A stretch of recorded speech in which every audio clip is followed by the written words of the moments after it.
इतिहास की दुनिया में आपका अभिनंदन। इतिहास पाठ में आज हम चर्चा करेंगे हिंद स्वराज की। हिंद स्वराज 1909 में महात्मा गांधी द्वारा लिखी हुई पुस्तक। यह पुस्तक उन दिनों बहुत चर्चित हुई। हिंद स्वराज के सिलसिले में अब तक हम 2 बार मिल चुके हैं और आज तीसरी बार मिल रहे हैं।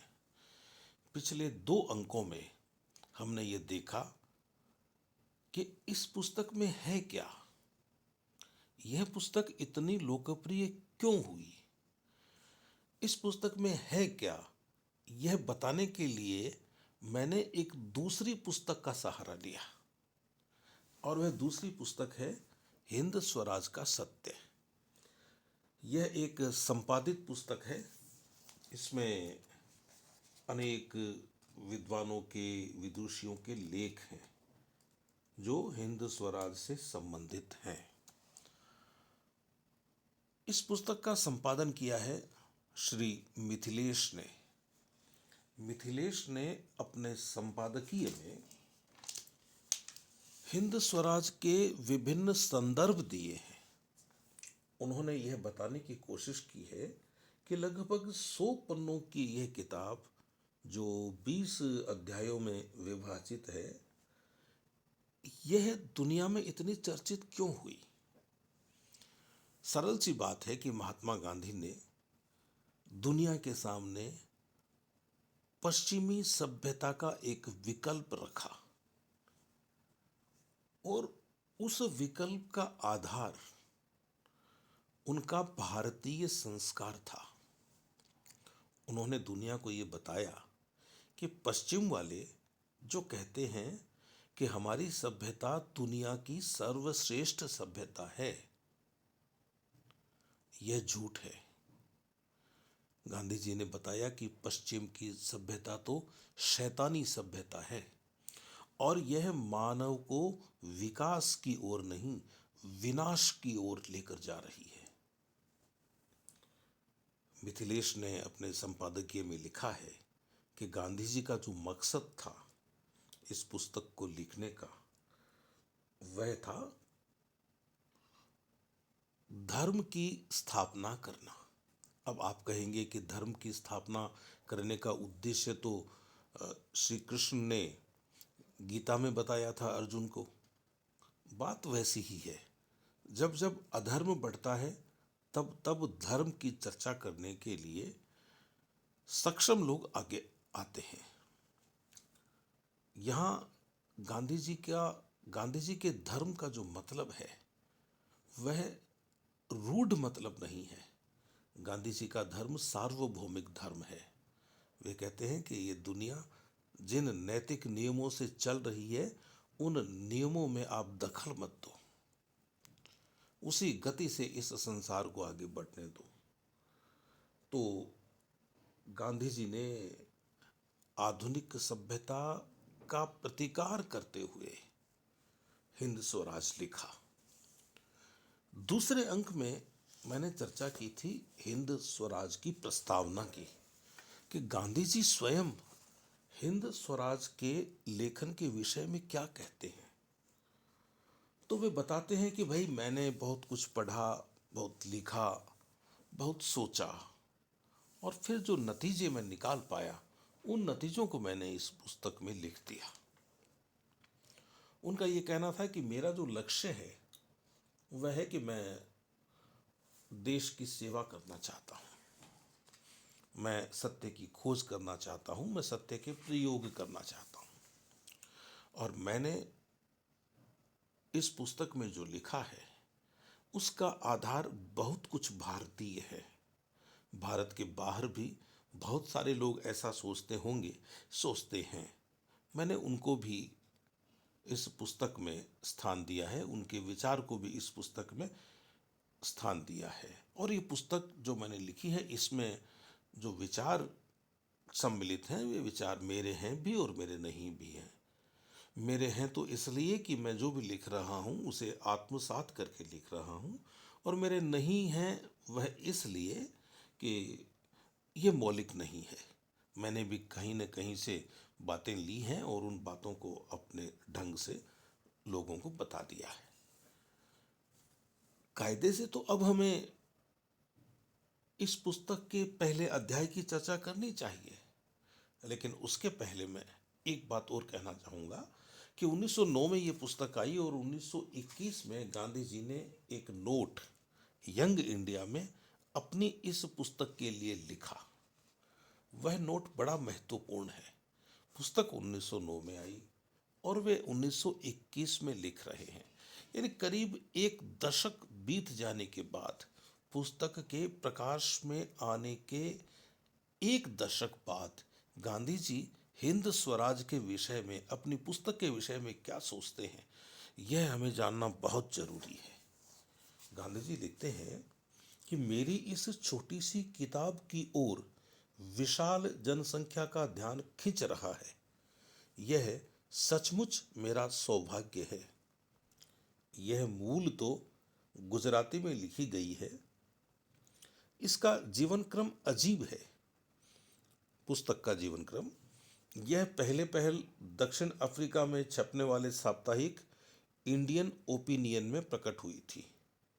1909 में लंदन से दक्षिण अफ्रीका लौटते हुए जहाज पर हिंदुस्तानियों के हिंसावादी पंथ को और उसी विचारधारा वाले दक्षिण अफ्रीका के एक वर्ग को दिए गए जवाब के रूप में यह लिखी गई थी।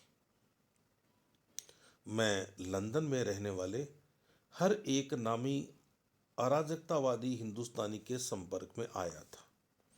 उनकी शूरवीरता का असर मेरे मन पर पड़ा था, लेकिन मुझे लगा कि उनके जोश ने उल्टी राह पकड़ ली है। मुझे लगा कि हिंसा हिंदुस्तान के दुखों का इलाज नहीं है और उसकी संस्कृति को देखते हुए उसे आत्मरक्षा के लिए कोई अलग और ऊंचे प्रकार का शस्त्र काम में लेना चाहिए। दक्षिण अफ्रीका का सत्याग्रह उस वक्त शैशव अवस्था में था, लेकिन उसका विकास इतना हो चुका था कि उसके बारे में कुछ हद तक आत्मविश्वास से लिखने की मैंने हिम्मत की थी। मेरी वह लेखमाला पाठक वर्ग को इतनी पसंद आई कि वह किताब के रूप में प्रकाशित की गई। हिंदुस्तान में उसकी ओर लोगों का कुछ ध्यान गया। बंबई सरकार ने उसके प्रचार की मनाही कर दी। उसका जवाब मैंने किताब का अंग्रेजी अनुवाद प्रकाशित करके दिया। मुझे लगा कि अपने अंग्रेज मित्रों को इस किताब के विचारों से वाकिफ कराना उनके प्रति मेरा फर्ज है। मेरी राय से यह किताब ऐसी है कि यह बालक के हाथ में भी दी जा सकती है। यह द्वेष धर्म की जगह प्रेम धर्म सिखाती है, हिंसा की जगह आत्म बलिदान को रखती है, पशु बल से टक्कर लेने के लिए आत्मबल को खड़ा करती है। इसकी अनेक आवृत्तियां हो चुकी हैं और जिन्हें इसे पढ़ने की परवाह है उनसे इसे पढ़ने की मैं जरूर सिफारिश करूंगा। इसमें से मैंने सिर्फ एक ही शब्द, और वह एक महिला मित्र की इच्छा को मानकर रद्द किया है। इसके सिवा और कोई फेरबदल मैंने इसमें नहीं किया है। इस किताब में आधुनिक सभ्यता की सख्त टीका की गई है। यह 1909 में लिखी गई थी। इसमें मेरी जो मान्यता प्रकट की गई है वह आज पहले से ज़्यादा मजबूत बनी है। मुझे लगता है कि अगर हिंदुस्तान आधुनिक सभ्यता का त्याग करेगा तो उससे उसे लाभ ही होगा। लेकिन मैं पाठकों को एक चेतावनी देना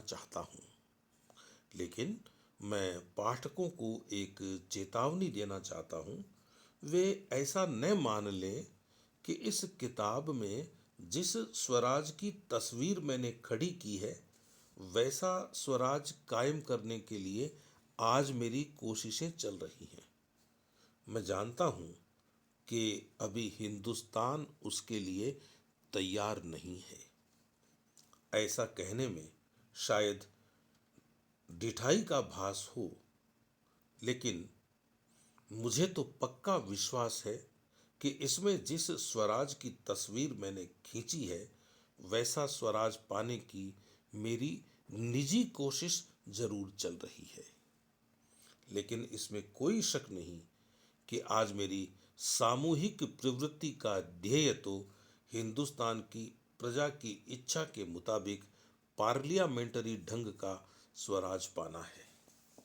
मित्रों, गांधी जी ने खुद स्वीकार किया है कि अभी मैं उस दिशा में व्यक्तिगत रूप से ही आगे बढ़ रहा हूं जिस दिशा में चलकर भारत को वैसा स्वराज मिल सके जैसा मैंने इस पुस्तक में बताया है। लेकिन मेरी जो सामूहिक प्रवृत्ति है, उसका ध्येय तो हिंदुस्तान की प्रजा की इच्छा के मुताबिक पार्लियामेंटरी ढंग का स्वराज पाना है। लेकिन सामूहिक रूप से मैं अभी उस आदर्श की ओर नहीं बढ़ रहा हूं जो मैंने खुद बताया है। अभी तो एक संसदीय व्यवस्था प्राप्त हो जाए भारत को, इसकी कोशिश चल रही है। आप जानते हैं कि गांधी जी का पार्लियामेंटरी सिस्टम में विश्वास नहीं है। वे किसी पार्लियामेंट को पसंद ही नहीं करते। खैर, जब वह विषय आएगा तब उसके बारे में बात करूंगा। आगे लिखते हैं गांधी जी, रेलों या अस्पतालों का नाश करने का ध्येय मेरे मन में नहीं है। अगरचे उनका कुदरती नाश हो तो मैं जरूर उसका स्वागत करूंगा। आपको आश्चर्य होगा कि गांधी जी ने कहा कि रेलगाड़ी की कोई जरूरत नहीं, अस्पताल की कोई जरूरत नहीं। उन्होंने तो ये कहा कि थानों की जरूरत भी नहीं है, जेलों की जरूरत भी नहीं है, संसद की जरूरत भी नहीं है। तो फिर कैसा हिंदुस्तान चाहते हैं गांधी जी? कैसी दुनिया चाहते हैं गांधी जी? मित्रों, जैसे जैसे अपन आगे बढ़ेंगे इस पुस्तक को पढ़ते समय, वैसे वैसे चित्र स्पष्ट होता चला जाएगा। लेकिन एक बात आप अभी जान लीजिए कि गांधी जी ने एक आदर्श हमारे सामने रखा है। वे खुद कहते हैं कि यह जरूरी नहीं कि इस आदर्श को हम हमारे जीवन में प्राप्त कर लेंगे। हो सकता है कि इस आदर्श को प्राप्त करने के लिए दुनिया को कितनी पीढ़ियां और देखनी पड़े, दुनिया को कितनी और पीढ़ियां देखनी पड़े, कहा नहीं जा सकता। लेकिन वे तो इस दुनिया के विकास को सतत रूप से देखते हैं। हम इकाइयों के रूप में काम करते हैं, हम मिट जाते हैं, हम मर जाते हैं, फिर हमारे पीछे आके कोई दूसरा उस काम को संभाल लेता है। फिर किसी समय जाकर इस दुनिया का कल्याण होगा। तो एक ऐसी दुनिया बनेगी जिसमें न कोई अदालत होगी, न कोई वकील होगा, न कोई जज होगा, न कोई प्रधानमंत्री होगा, न कोई राष्ट्रपति होगा। सारे लोग अपना काम अपने धर्म के अनुसार करते चले जाएंगे। महाभारत में भी इस तरह का प्रसंग आता है। जब उचित समय आएगा तो उसके बारे में बताऊंगा। वहां भी ऐसी बात आती है कि पहले इस दुनिया में न तो कोई राजा था, न कोई शासन करने वाला था, न कोई दंड देने वाला था। सब लोग अपने अपने धर्म के अनुसार दूसरे के धर्म की रक्षा करते थे। तो यहाँ यह ध्यान देने की बात है। गांधी जी लिखते हैं कि रेलों या अस्पतालों का नाश करने का ध्येय मेरे मन में नहीं है। अगरचे उनका कुदरती नाश हो तो मैं जरूर उसका स्वागत करूंगा। ये कह रहे हैं कि मैं आज की तारीख में इन चीजों को नष्ट नहीं कर रहा हूं, न मैं कह रहा हूं, लेकिन ये अपने आप खत्म होते हैं तो मुझे कोई दिक्कत नहीं है। सारे लोग जब सत्य और अहिंसा के मार्ग पर चलेंगे तो इन चीजों की आवश्यकता, इनकी प्रासंगिकता अपने आप खत्म हो जाएगी। आगे लिखते हैं वे, रेल या अस्पताल दोनों में से एक भी ऊंची और बिल्कुल शुद्ध संस्कृति का सूचक नहीं है। ज्यादा से ज्यादा इतना ही कह सकते हैं कि यह एक ऐसी बुराई है जो टाली नहीं जा सकती। दोनों में से एक भी हमारे राष्ट्र की नैतिक ऊंचाई में एक इंच की भी वृद्धि नहीं करती। उसी तरह मैं अदालत के उसी तरह मैं अदालत के स्थायी नाश का ध्येय मन में नहीं रखता। हालांकि ऐसा नतीजा आए तो मुझे बहुत अच्छा लगेगा। यंत्रों और मिलों के नाश के लिए तो मैं उससे भी कम कोशिश करता हूँ। उसके लिए लोगों की आज जो तैयारी है उससे कहीं ज्यादा सादगी और त्याग की जरूरत है। इस पुस्तक में बताए हुए कार्यक्रम के एक हिस्से का आज अमल हो रहा है और वह है अहिंसा। लेकिन मैं अफसोस के साथ कबूल करूंगा कि उसका अमल भी इस पुस्तक में दिखाई हुई भावना से नहीं हो रहा है। अगर हो तो हिंदुस्तान में एक ही रोज में स्वराज आ जाए। हिंदुस्तान अगर प्रेम के सिद्धांत को अपने धर्म के एक सक्रिय अंश के रूप में स्वीकार करे और उसे अपनी राजनीति में शामिल करे तो स्वराज स्वर्ग से हिंदुस्तान की धरती पर उतरेगा। लेकिन मुझे दुख के साथ इस बात का भान है कि ऐसा होना बहुत दूर की बात है। ये वाक्य मैं इसलिए लिख रहा हूं कि आज के आंदोलन को बदनाम करने के लिए इस पुस्तक में से बहुत सी बातों का हवाला दिया जाता मैंने देखा है। मैंने इस मतलब के लेख भी देखे हैं कि मैं कोई गहरी चाल चल रहा हूं, आज की उथल पुथल से लाभ उठाकर अपने अजीब ख्याल भारत के सिर लादने की कोशिश कर रहा हूं और हिंदुस्तान को नुकसान पहुंचाकर अपने धार्मिक प्रयोग कर रहा हूं। इसका मेरे पास यही जवाब है कि सत्याग्रह ऐसी कोई कच्ची खोखली चीज नहीं है। हिंद स्वराज में बताए हुए संपूर्ण जीवन सिद्धांत के एक भाग को आचरण में लाने की कोशिश हो रही है, इसमें कोई शक नहीं। ऐसा नहीं कि उस समूचे सिद्धांत का अमल करने में जोखिम है, लेकिन आज देश के सामने जो प्रश्न है उसके साथ जिन हिस्सों का कोई संबंध नहीं है, ऐसे हिस्से मेरे लेखों में से देकर लोगों को भड़काने में न्याय हरगिज नहीं है। तो मित्रों, यह बात गांधी जी ने अपनी पुस्तक के संबंध में उसके लिखे जाने के 10 वर्ष बाद कही। आप गांधी जी के इस कहे से यह निष्कर्ष निकाल सकते हैं कि लोगों ने पुस्तक पर ध्यान बहुत दिया है, लेकिन लोगों ने उनकी आलोचना भी की है। अपनी आलोचना का जवाब देते हुए कह रहे हैं कि जो चीजें आज मैं देश में लागू करने की कोशिश नहीं कर रहा हूं, उन बातों को, उन चीजों को उद्धृत करके आप मेरे आंदोलन को बदनाम मत कीजिए। आज मैं केवल अहिंसा का प्रयोग कर रहा हूं और उसी की बात आज आपको करनी चाहिए। खैर, अभी हम बहुत आगे जाने वाले हैं हिंद स्वराज को लेकर। अगली बार जब हम मिलेंगे तो इस पुस्तक के 20 अध्यायों में से पहले अध्याय की बात करेंगे। आज का इतिहास पाठ इतना ही। फिर मिलेंगे। नमस्ते।